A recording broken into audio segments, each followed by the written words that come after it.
Nesta aula, vamos abordar a resolução das equações de estado.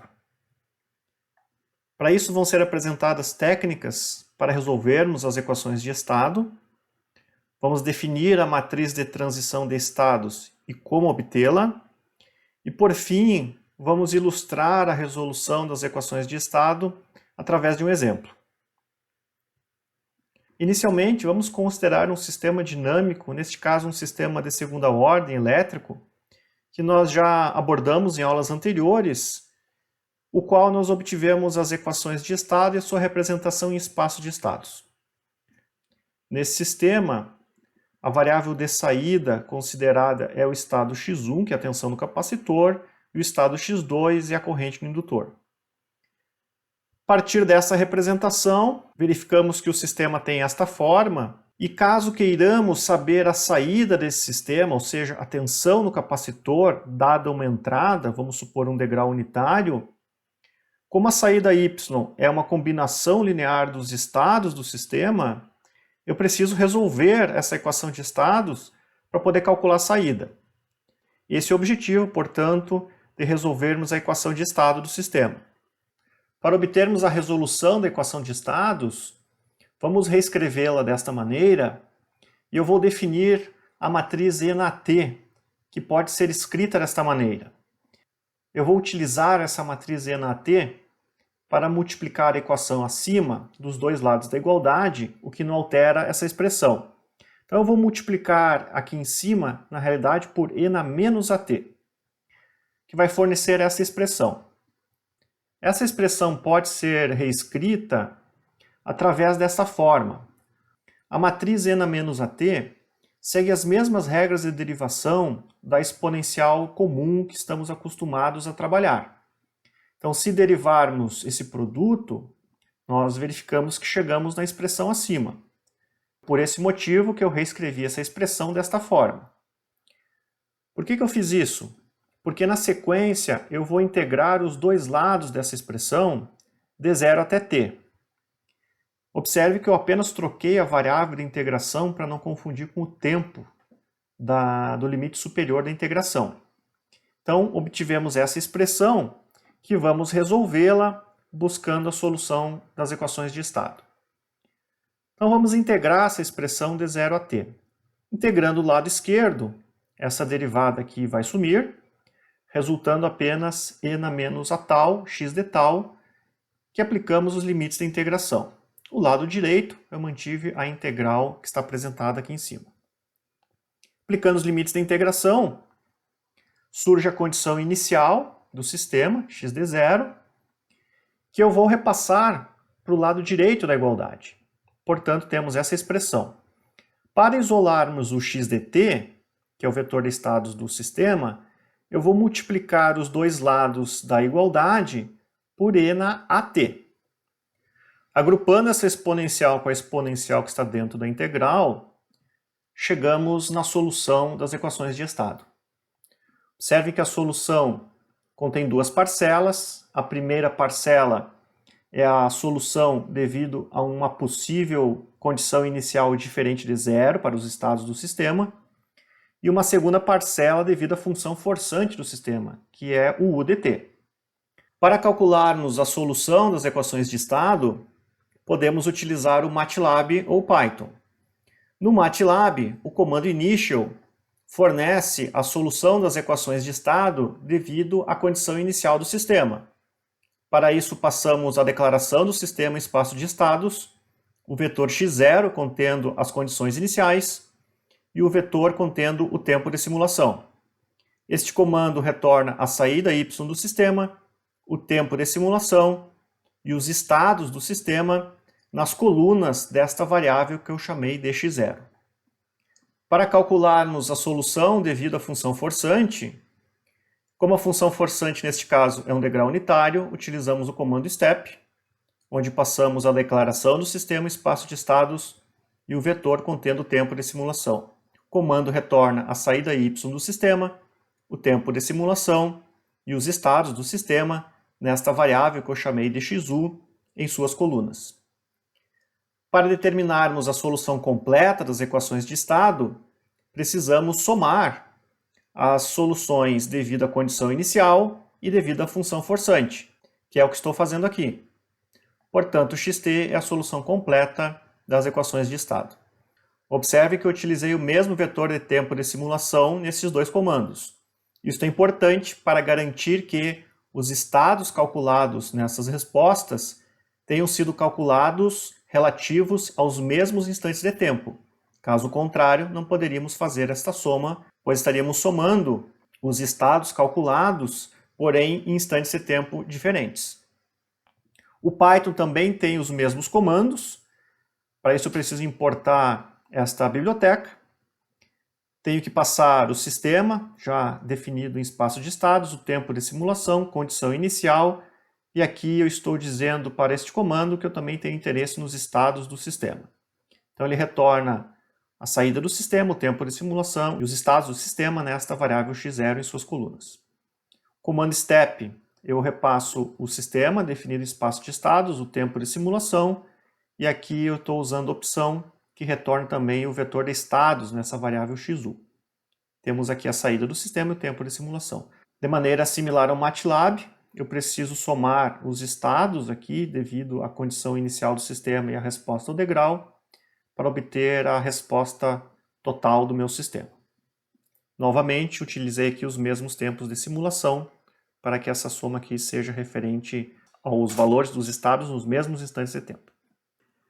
Outra forma de obtermos a solução das equações de estado é através do uso da transformada de Laplace. Para isso, aplicamos a transformada de Laplace nas equações de estado do sistema.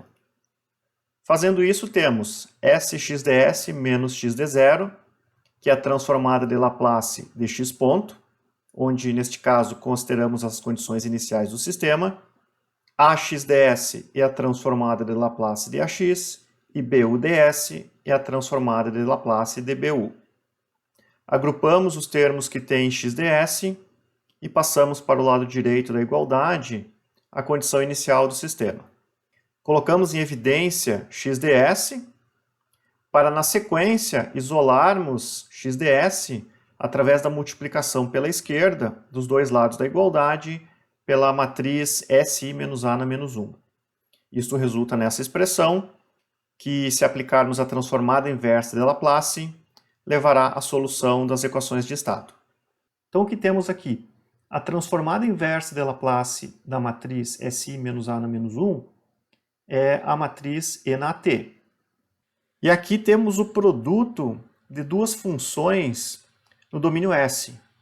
Temos aqui a primeira função, Si menos A na menos 1, e a segunda função, buds. A transformada inversa de Laplace deste produto corresponde à integral de convolução das funções no domínio do tempo associadas a essas transformadas de Laplace. Então, o que teremos?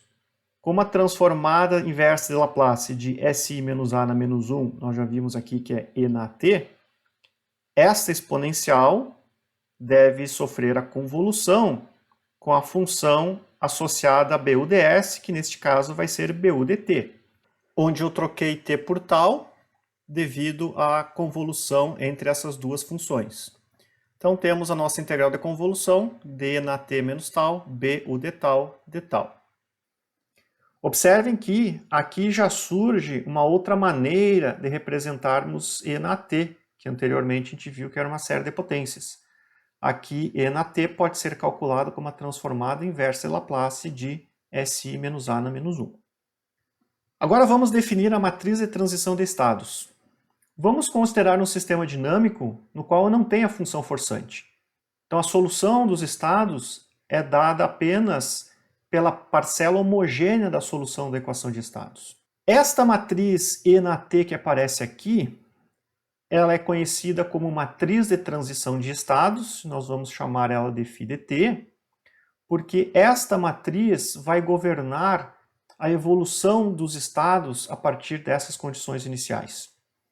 Se resolvermos esta matriz E na T, nós vamos verificar que os autovalores da matriz A vão aparecer na solução desta matriz. Isso nós vamos calcular na sequência para ilustrar.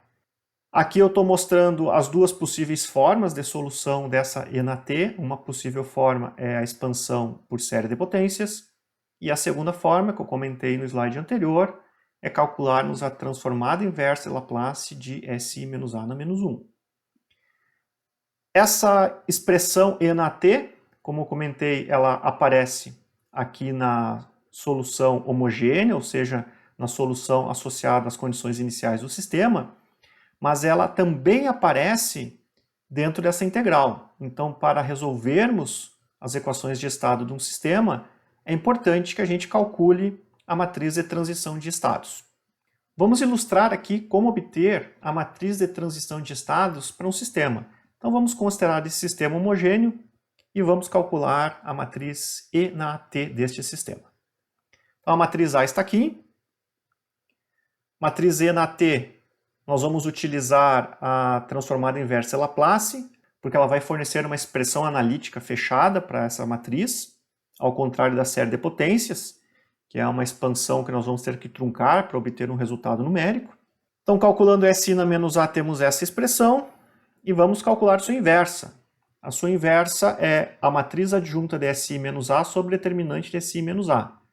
A matriz adjunta é a matriz dos cofatores de SI menos A transposta.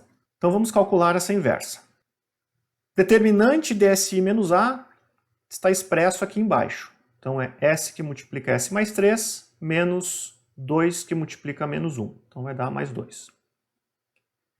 Quem que é a matriz dos cofatores da matriz SI menos A? Como que nós obtemos essa matriz? Para calcularmos o cofator associado à posição 1, 1 desta matriz, nós pegamos a matriz SI menos A, eliminamos a coluna e a linha associada a este elemento e calculamos o determinante da submatriz que vai sobrar. Então, no caso, vai ser S mais 3. Além disso, nós precisamos multiplicar esse termo por menos 1 elevado na soma dos índices da posição. Então, nós temos menos 1 elevado em 1 mais 1, porque a posição aqui é 1, 1. Então, vai dar menos 1 elevado na 2, vai dar 1, então resta aqui S mais 3. Não muda de sinal. Para este elemento, tiramos a linha e a coluna associada àquela posição, calculamos o subdeterminante da matriz, que vai ser 2, e multiplicamos por menos 1 elevado na soma dos índices dessa posição. Primeira linha, segunda coluna. 1 mais 2, 3. Menos 1 elevado na 3, menos 1. Então, portanto, esse termo troca de sinal. E fazemos assim para os demais elementos desta matriz. Então, o que temos aqui dentro é a matriz dos cofatores de SI menos A. Precisamos transpor esta matriz. Então, à direita temos um sobredeterminante de SI menos A vezes a matriz cofatora transposta. Fatorando este denominador, temos esta expressão que multiplica a matriz dos cofatores transposta. É interessante trabalhar com a forma fatorada aqui, pois isso vai facilitar o cálculo da transformada inversa de Laplace desta matriz. Então, já multipliquei todos os termos aqui por este denominador. E agora precisamos calcular a transformada inversa de Laplace desta matriz, que vai fornecer a matriz E na AT. Vou fazer isso para o primeiro elemento da matriz, portanto precisamos expandir essa transformada de Laplace por frações parciais e vamos encontrar a 1 e a 2. Para calcularmos a 1, multiplicamos essa expressão pelo denominador associado ao termo A1, fazemos os cancelamentos e substituímos S pelo polo em questão, que é menos 1. Com isso, o A1 vai resultar no valor 2. Da mesma forma para 2, multiplicamos S mais 2 por essa expressão, fazemos os cancelamentos e substituímos S pelo polo em questão, que é menos 2, que resulta em A2 igual a menos 1. Portanto, essa expressão pode ser representada desta forma. Logo, a transformada inversa de Laplace dessa expressão é a soma das transformadas inversas de Laplace dessas duas expressões em cima. Resolvendo essa primeira transformada, essa é uma expressão que está nas tabelas de transformada de Laplace. e equivale a e na menos t, vezes 2 do nosso numerador aqui em cima. Para esse segundo termo, 1 sobre s mais 2 resulta em e na menos 2t. Portanto, a transformada inversa de Laplace dessa expressão é 2e na menos t menos e na menos 2t. Fazendo a transformada inversa de Laplace dos demais elementos da matriz, nós chegamos nessas expressões aqui. Portanto, esta é a expressão para a matriz E na AT. Observem que se calcularmos os autovalores da matriz A do sistema, eles vão ser menos 1 e menos 2, que aparecem nessas exponenciais dentro desta matriz, como eu comentei anteriormente. MATLAB e Python também podem nos auxiliar para calcularmos essa matriz. No MATLAB eu defini aqui uma variável simbólica t e utilizei a exponencial matricial para calcular E na AT.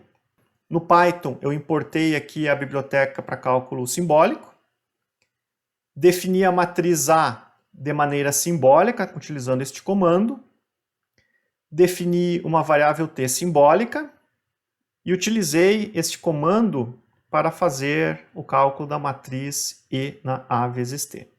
Para ilustrar a solução das equações de estado, vamos resolver as equações de estado desse sistema, que tem função forçante, que neste caso é um degrau unitário. Esse sistema tem a mesma matriz A que utilizamos no exemplo anterior para calcular a matriz de transição de estados, então vamos utilizar o resultado obtido, porque a matriz E na T aparece aqui nas equações utilizadas para a solução dos estados x de t. Então, para resolvermos as equações de estado, inicialmente precisamos da matriz E na T, que nós já calculamos no exemplo anterior. De posse dessa matriz, fazemos sua substituição na equação acima. Observe que onde temos E na AT menos tal, basta que façamos a substituição de t por t menos tal. Este 1 advém da nossa função forçante, que é o degrau unitário, que vale 1 a partir de 0, que é onde estamos integrando, de 0 até t. Multiplicando essas duas matrizes, resulta nessa expressão. Para resolver esta integral, precisamos integrar as duas linhas dessa matriz em relação a tal, e eu vou ilustrar resolvendo a primeira linha desta matriz. Vamos resolver essa integral. Então, a integral da soma é a soma das integrais. Então, eu vou separar em duas integrais. Vamos resolver a integral A primeiro. Então, observe que eu estou integrando em relação a tal. Então, portanto, tudo que não é função de tal é tratado como constante. Isso aqui eu consigo separar como produto de duas funções exponenciais. Então, e na menos t vezes e na tal. E na menos t é uma constante, sai para fora da integral, então eu preciso resolver esta integral. E esta integral está na forma de integral de e na u du, que é o próprio e na u. Então, portanto, esta integral retorna e na tal e eu aplico os limites de integração. Aplicando os limites de integração e fazendo esse produto, chegamos que a integral A vale 1 menos e na menos t. Para a integral B, nós separamos isso aqui no produto de funções exponenciais. Então, temos e na menos 2t vezes e na 2 tal. Isso aqui, como depende de t, é uma constante, sai para fora da integral. Precisamos resolver esta integral. De novo, da regra de integração da exponencial, integral de e na u du é e na u. Neste caso, nós temos e na 2 tal. Portanto, o nosso u é 2 tal. Logo, du de tal é 2t.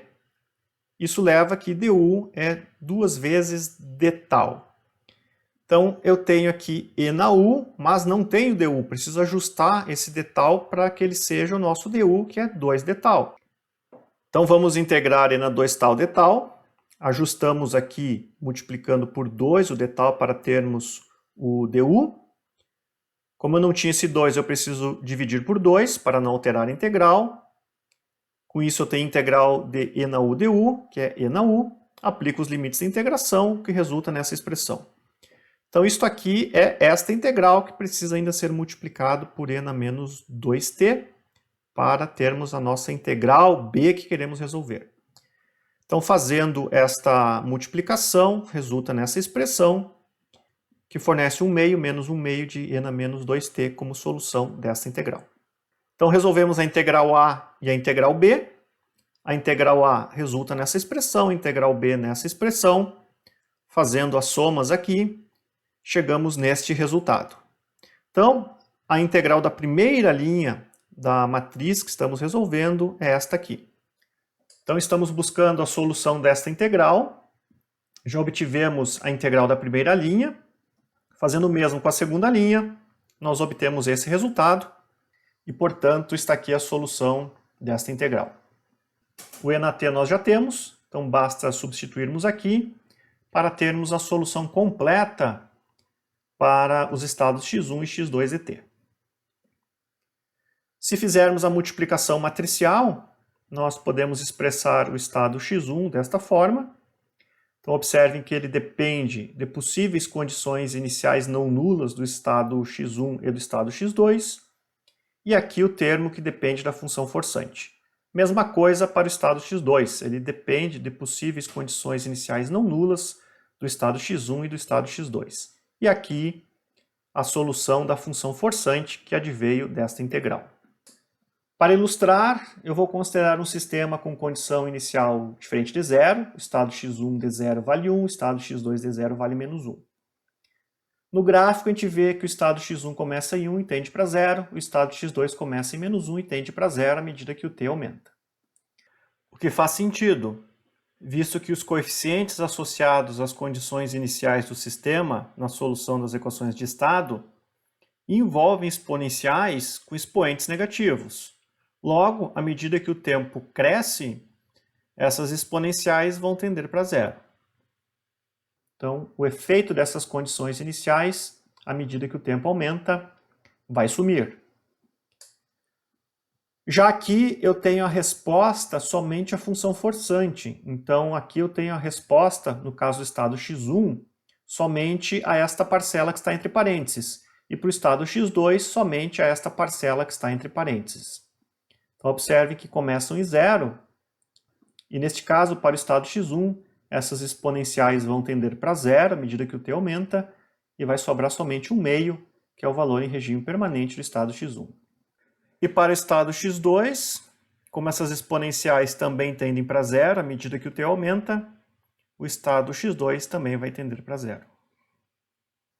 A resposta completa é a soma da resposta devido às condições iniciais e devido à função forçante, que está ilustrada nesta figura. Então, observem que o estado x1 começa em 1, que é a condição inicial, e converge para 0,5, como nós verificamos no slide anterior. Já o estado x2 começa em menos 1, que é a condição inicial, e converge para 0. Caso tenhamos condições iniciais nulas, só teremos a resposta devido à função forçante, que está associada àquela integral da solução, que está exibida aqui. Portanto, o estado x1 é dado por essa expressão e o estado x2 por essa expressão. Aqui temos um script em MATLAB para simular o sistema. Inicialmente eu declarei o sistema em espaço de estados.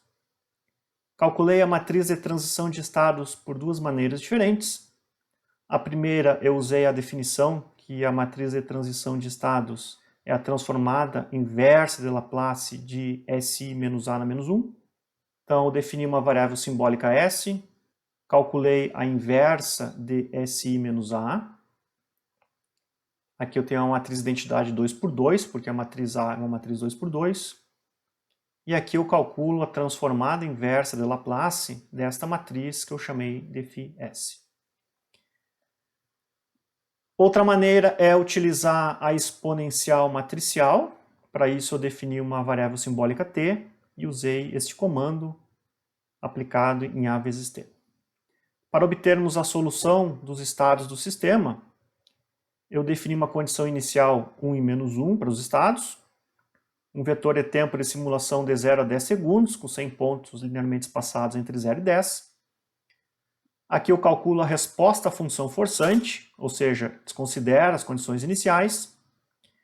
Então aqui eu tenho a saída do sistema, o tempo de simulação, e na variável XU eu tenho os estados do meu sistema nas colunas. Ploto esses estados, e neste comando eu estou calculando a solução dos estados para as condições iniciais x0. Então passei o sistema, condição inicial e o tempo de simulação.